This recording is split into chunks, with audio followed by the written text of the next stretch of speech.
రెండవ కారణము, ఒకటి ఆయన దాసుని స్వరూపమును ధరించుకొని నీ కోసం వచ్చాడు కాబట్టి నీకు ఆనందమును కలిగిస్తుంది. రెండవది ఏంటి అని అంటే, ఆయన నీకు వెలుగును ఇవ్వటానికి ఆయన వెలుగై వచ్చాడు. అందును బట్టి ఆయన నీకు ఆనందమును కలుగు చేస్తున్నాడు. బైబిల్ గ్రంథముల నుంచి చూద్దాం. బైబిల్ గ్రంథములో యోహాను సువార్త 8వ అధ్యాయము 12వ వచనము. యోహాను సువార్త 8వ అధ్యాయము 12వ వచనం. మరలా యేసు,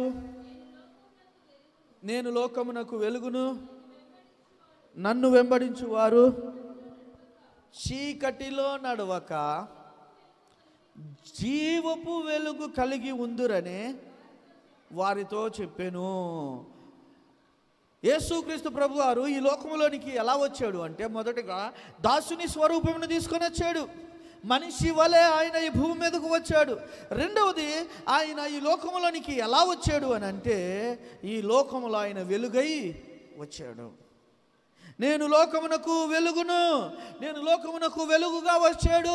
ఈ లోకములో ఉన్న మనుషులకు వెలుగు ఇవ్వడానికి వచ్చాను. ఈ లోకంలో ఉన్న మనుషులు ఎక్కడ ఉన్నారయ్యా అంటే చీకటిలో ఉన్నారు.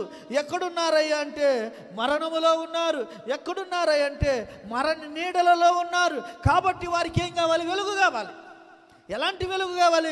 జీవపు వెలుగు కావాలి. జీవపు వెలుగు మానవునికి అవసరమైనది. ఆ వెలుగు నిన్ను జీవింపజేస్తుంది.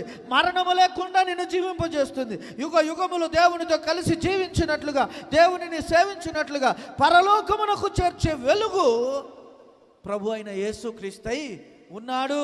ఆయన ఏమంటాడంటే, నేను వెలుగై వచ్చాను, నేను వెలుగై ఉన్నాను లోకమునకు. నన్ను వెంబడించు వారు చీకటిలో నడవరు. ఏంటంట?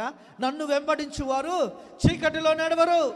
నన్ను వెంబడించువారు లోకములో నడవరు. నన్ను వెంబడించువారు వెలుగులో నడుస్తారు. యేసుక్రీస్తు మనిషిగా ఈ భూమి మీదకి రావడానికి, నిన్ను నన్ను నడిపించటానికే.